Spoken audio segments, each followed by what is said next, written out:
This is Noise from the Cranium. My name is Doug, and in the next 2 episodes, I'm going to take a closer look at a couple of interesting storylines from the music business in the 1960s. In this episode, I'm going to follow the career of a highly successful music impresario who was continually shifting his approach in order to capitalize on the changing music scene during that period. And in part 2, I'll explain how his music business savvy was all it took to take down an unscrupulous music production company who was taking liberties with one of his bands. If you were a teenage music lover in the 1970s, you might remember the American TV show called Don Kirshner's Rock Concert. Welcome to another fine evening of rock and roll on Don Kirshner's Rock Concert. And your host, Don Kirshner. Over the years, I've presented many acts on Rock Concert. The late-night 90-minute show ran weekly from 1973 to 1981 and provided exciting live performances of the top bands of the day. Tonight, we are celebrating an important event with our Rock Concert show. The dynamic Mick Jagger and the Rolling Stones. Uriah Heep. The boogieing group, the Guess Who. Styx. Weather Report. Tonight we have this exclusive presentation of this performance by Kiss. Very few acts in the music business to equal the fabulous Ike and Tina Turner. In the days before MTV, it brought the bands we liked to our living rooms in a live and in-concert setting, which was a change from shows like American Bandstand where bands lip-synced to their hits. As I later found out, Don Kirshner was much more than just a nervous, balding, leisure-suited geek with a nasal Bronx monotone. In fact, Don Kirshner was a powerful American music producer, publisher, manager, and songwriter. Dubbed the man with the golden ear, he had many successes in the music business over the years. He started as a songwriter, but quickly determined that he would be more successful as a music publisher, publishing new songs for teenage record buyers. He started a company with Al Nevins in 1958 called Al Don Music, and hired a stable of songwriters that eventually included Neil Sedaka, Neil Diamond, Paul Simon, and Phil Spector, as well as the teams of Carole King and Gerry Goffin, and Jeff Barry and Ellie Greenwich. Barry and Greenwich wrote dozens of classic hits, including the Ronettes' Be My Baby and Baby I Love You, the Crystals' Da Do Ron Ron and Then He Kissed Me, Hanky Panky, which was a hit for Tommy James and the Shondells, Do Wah Diddy, a hit for Manfred Mann, Chapel of Love, Leader of the Pack, and Ike and Tina Turner's River Deep Mountain High. I love you, River Deep Mountain High.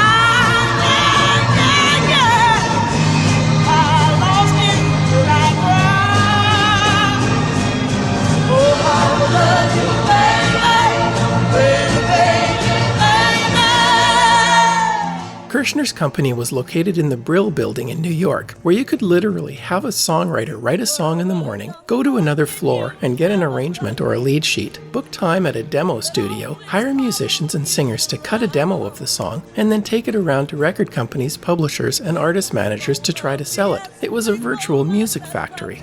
As Kirshner realized that the royalty percentage for music publishers was quite limiting, he continually shifted the focus of the company, branching out into music production and finally creating their own record label. In 1963, Kirshner and Nevins sold the business to Columbia Pictures Screen Gems for $2 million in stock in Columbia. Kirshner was named executive vice president in charge of publishing and recording activities. Kirshner would later regret selling Al Don, as the oldies stations of the future would generate hundreds of millions of dollars in royalties. But back then, it seemed he sold at the right time. With the arrival of the Beatles in America in 1964, the music business was changing. Groups were writing their own music, and the need for a songwriting machine to pump out hit songs for the teen market was vanishing.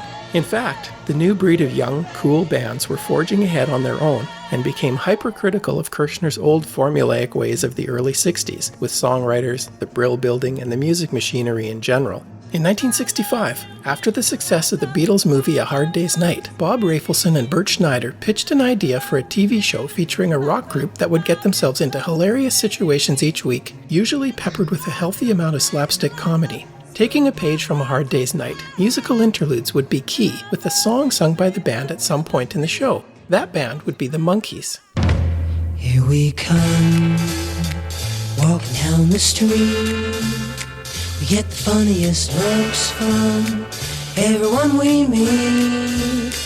Hey, hey, we're the Monkees, and people say we monkey around, but we're too busy singing to put anybody down. Kirshner was hired as musical consultant, providing the songs for the fictitious band. Technically, it was perfect for Kirshner's style of music production. He had everything in-house to supply the TV show with hit songs and filled the first 2 Monkees albums with songs from his staff writers and producers. Jeff Berry was brought on by Kirshner to produce some of the tracks for the Monkees, including their #1 smash hit, I'm a Believer, written by Berry protege Neil Diamond. I thought love was only true in fairy tales, and for someone else, but not for me. Our love was out to get me, that's the way it seemed. Disappointment haunted all my dreams. Then I saw her face, now I'm a believer. Not a trace of doubt in my mind. I'm in love. It was a marketing dream, with the records promoting the show and the show promoting the records. Kirshner tried to keep a tight rein on the band, but he was bucking the trend in the industry. In February 1967, the members of the band, both feeling the pressure of the hippie counterculture and trying to gain some credibility with their peers, took a stand. They demanded to be able to play their own instruments on the albums and pick the songs they would record. They had grown from a made-up TV band into a real band and wanted a chance to prove it. It all came to a head after Kirshner released the second Monkees album without their input. An ultimatum was given by the performers, with Mike Nesmith and Peter Tork leading the way, and Kirshner was fired. Undaunted, Kirshner moved on. In 1968, he began looking for a band that, in his own words, wouldn't talk back. His solution was to create a fictitious cartoon band. Kirshner based the band on the Archie comic strips, with Archie and his pals, Jughead, Reggie, Betty, and Veronica, playing and singing in a band called What Else? The Archies. Kirshner enlisted Jeff Berry as producer and main songwriter and hired studio musicians to do the recording. Ron Dante, who had worked for Kirshner as a staff demo singer and songwriter since he was 17, auditioned and got the role of lead singer. In an interesting twist, Dante had auditioned for the Monkees, but was passed over for Davy Jones. Over the next 3 years, Berry wrote dozens of songs for the Archies, including their first single called Bang Shang-a-Lang, which went to number 22 on the Billboard charts. My heart went bang, shang-a-lang, bang, shang-a-lang, bang, shang-a-lang, bang, bang. My heart went bang. The Archies cartoon show began airing on TV in September 1968, and their first couple of singles did moderately well on the charts. However, in 1969, once it became known that they were a fictitious band, they lost their credibility with the hip radio DJs. When they released their third single, called Sugar Sugar, written by Jeff Berry and Andy Kim, radio DJs refused to play it. However, the experienced Kirshner wasn't one to take no for an answer. He hired an independent promotion man who took the label off the record, went into a radio station in San Francisco and said, "Just play it, it's a mystery group." The DJ played the song and the switchboard lit up.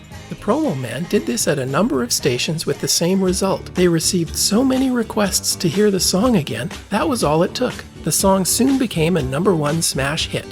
Sugar, oh honey, honey, you are my candy girl, and you got me wanting you, honey, oh sugar, sugar, you are my candy girl, and you got me wanting you. Unlike other producers at the time, Kirshner chose not to put together a touring version of the Archies to capitalize on the radio success, seemingly content to keep them as a controlled studio group. It would seem he learned his lesson well with the Monkees. While working for Kirshner on the Archies project, Ron Dante was also providing vocals for American songwriting duo Paul Vance and Lee Pockris. Vance and Pockris had started utilizing what was becoming a common practice at the time of creating groups made up of studio musicians to record their songs. They would release the results under a made-up band name, and if successful, they would put a band together to go out and tour in support of the record. In 1969, Vance and Pockris hired Dante to sing on a song they had written called Tracy. The song, recorded by studio musicians and sung by Dante, was released as a single with the made-up band name The Cufflinks and reached number 9 in Billboard. In Canada, it was a #1 song. Tracy, when I'm with you, something you do bounces me off the ceiling. Tracy, day after day, when you're this way, I get a love and feeling. Come with me, don't say no. Hold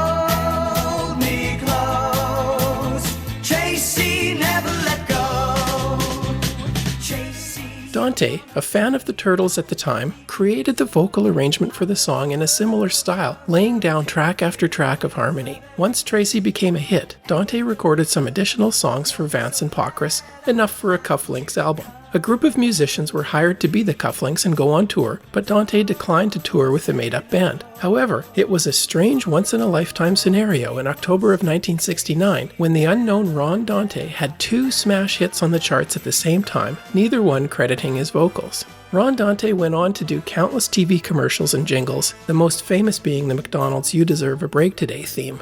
He co-produced Barry Manilow's first 9 albums, and a number of his hits including Mandy. Dante laughingly said that people don't know that the background vocals on all the old Manilow albums were basically the Archies. He also produced records for Cher, Dionne Warwick, Pat Benatar, Ray Charles, and John Denver. He went on to do a number of Broadway plays, winning a Tony for his production of Ain't Misbehavin'. In 2018, things came full circle as Dante was asked to join the Turtles for their Happy Together tour. In the next episode, I'll examine a strange twist to this story and see how it ends with Kirshner wielding his mighty record industry clout. This has been Noise from the Cranium. Thanks for listening, and I'll catch you next time. Come with me, don't say no.